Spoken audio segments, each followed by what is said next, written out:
I never imagined that my future father-in-law would be the platonic love I had in college. My name is Mary, and I am about to marry my boyfriend Jorge. We met at a meeting of mutual friends, and since then we have liked each other. We lasted 2 months getting to know each other, going on dates and a couple of encounters that went on to more. Eventually it became clear that we wanted to formalize our relationship, and one day Alexander asked me to marry him. I said yes, but things took an unexpected turn when he took me to his house to meet his parents. There I met Daniel again, my old literature professor at the university, the man who had captured my heart for almost 2 whole years, and whom I had had a hard time getting over. Since then, the idea of marrying the son of my unrequited first love seemed like a mockery of fate, but what I had with Alexander was special, and I didn't want to throw away everything we had lived through just because his father was my former secret love. During the time we spent getting together to make our wedding, his parents helped us in every way they could, and when the big day finally arrived, all that was left was for the bank where Alexander had applied for a loan to buy a house to give us the final answer. To our misfortune, the answer came when we were on our honeymoon in Cancun. They had rejected the application because Alexander did not meet the minimum requirements to acquire the loan, so we would have to find a place to go once our honeymoon was over. For several days we worried, knowing that we were dependent on the loan. My family had made a large contribution to the wedding expenses, and I had invested much of my savings to pay for half of the honeymoon. And Alexander, having started a business only 6 months earlier, had been left without a penny in the account. However, despite the negative outlook, we tried to enjoy our honeymoon. 5 days before returning, Alexander received a call from his father, and it was then that I thought that nothing could be worse than living with my in-laws for a while. But Alexander assured me that it would be temporary, as his father had a plan. The idea was that he would take out a loan to buy the house, and once he acquired the property, he would make a sale to us so we could purchase it without a problem. It was a dirty move, I know, but it could work, and Alexander was finally excited to get home and start the paperwork. After all, we would only have to spend 4 months at his parents' house, enough time for my father-in-law to apply at the bank and make the purchase. A week later, we were all in the dining room of my in-laws' house, sharing a pizza after having arranged an area of the house for me and Alexander. His parents had been kind enough to give us as much privacy as possible, but I didn't feel comfortable, and I knew the reason why. My father-in-law, who kept reminiscing about the past when I was just another student. When I used to arrive half an hour early to class with the sole purpose of having some time alone with him. Fortunately for me, when my father-in-law talked about the past, he always described me as an exemplary student, motivated and enthusiastic, who always wanted to stand out. But the reality was different. At that time, I was so in love and obsessed with him that I could not think of anything else. Such was the degree of fixation and delirium I experienced in his presence that I would do anything to prolong the time I spent with him. At that time, I had applied to be one of his interns with the excuse of wanting to improve my work as an editor. It was an internship that only lasted 6 months, in which he taught me and 2 other colleagues some writing techniques. In addition to that, I helped him take exams to the teacher's lounge. However, at that time, things did not go beyond a cordial teacher-teacher relationship, because I was so shy and fearful that the idea of giving myself to a man like him seemed unheard of, even though I wanted it madly. In retrospect, I had been like a schoolgirl experiencing unrequited love for the first time. To me, Daniel was like a celebrity, like an actor who steals your heart and you swear to love faithfully. Although I had suffered from experiencing one-sided love, the reality was that I had never made an approach that was obvious to him. I had resigned myself to being a shadow in her life, someone of no importance, just another student in the pile. For a while, I had thought I would never get over it, but time is a balm of understanding, and after finishing my degree and meeting other men, my literature professor became a nice and bittersweet memory of my university days. Now, living under the same roof with him, some remnants of that past came back to me at the most unexpected moments.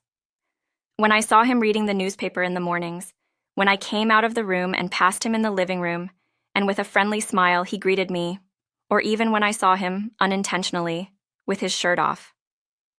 Alexander had inherited his mother's beauty, so every time I looked for aspects of my father-in-law in him, something inside me felt disappointed. His parents had had him when they were very young. Yet now, after a few years, he looked the same age. Maybe it was due to his lifestyle. My father-in-law went jogging every morning before the first rays of sunshine, even when it rained. He had no vices and no negative habits either. He also used to go to bed early, which I was grateful for because I didn't have to find him around the house when I went out to drink water at night. Living together was quiet, and as my in-laws had promised, Alexander and I would be comfortable at all times. But in the evenings when my husband was looking for more than just a cuddle, I couldn't help but think that just a few feet away was my father-in-law.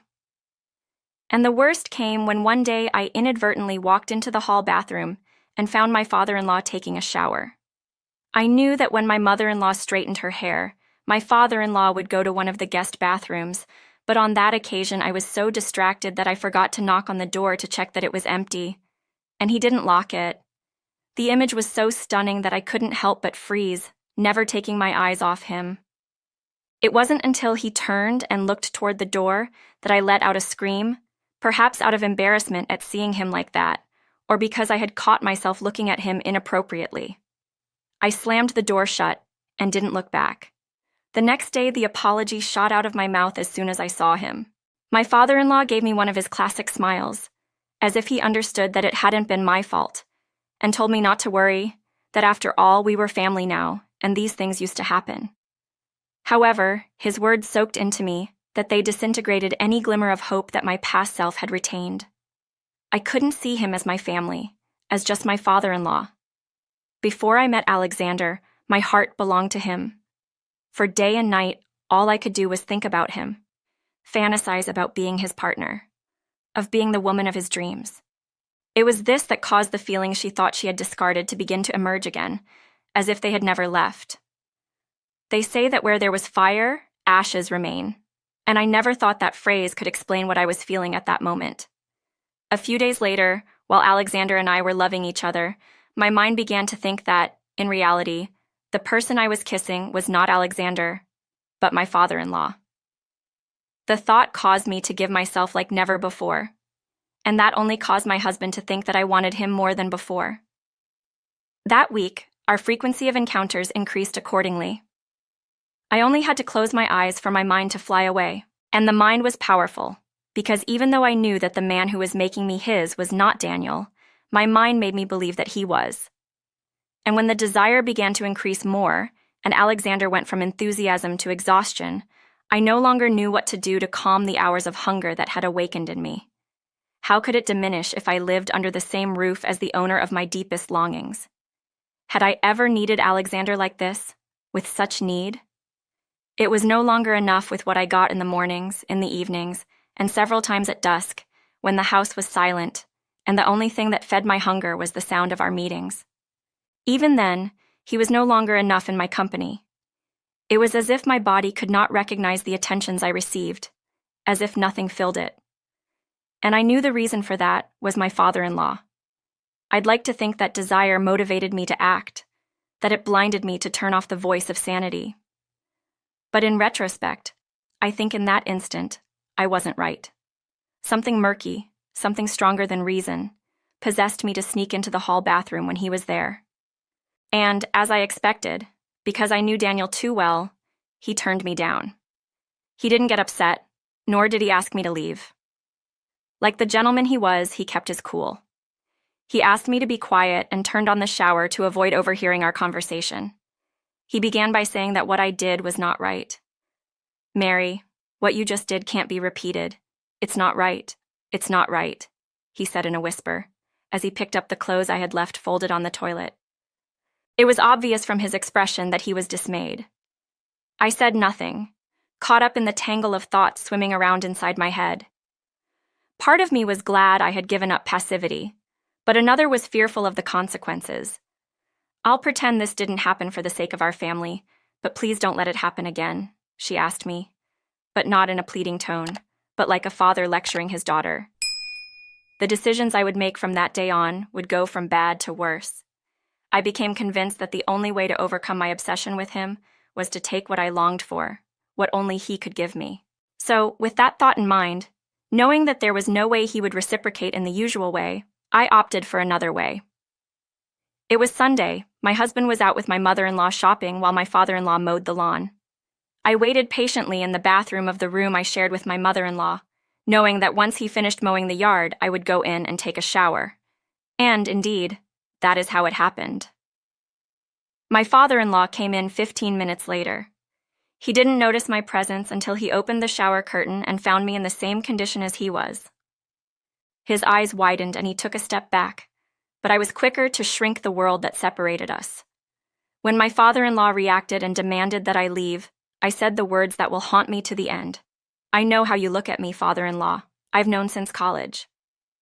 No one has to know. My father-in-law was speechless, and I took advantage of that breaking point to provoke him for the first time. And my plan took effect.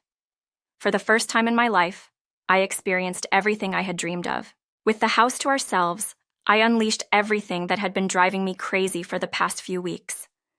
When it was all over, my father-in-law came out, and a few minutes later, I heard the engine of his car. He was gone. In the evening, when he returned, he did so with the excuse that he had been called from the university for an emergency. Of course, I knew it was a lie. I had become unrecognizable, I know, but what I felt for my father-in-law was beyond me. It was so strong I couldn't disguise it, and I knew he had enjoyed it too. "Alexander and I will be moving out soon," I told him once when we were alone in the kitchen. "I promise everything will be back to normal after that." "I'll tell him everything, Alexander, if you keep up this game," he told me, his voice laden with reproach and shame. "What do you want from me?" he asked. "Just this," I told him bluntly. "Just give me more, just a little more, and I swear I'll pretend nothing happened." To my surprise, my father-in-law agreed. For 3 weeks, whenever there was an opportunity, my father-in-law and I would take off the title of father-in-law, and it wasn't to indulge my whim. And when Alexander and I finally moved in, everything I experienced with my father-in-law was in the past.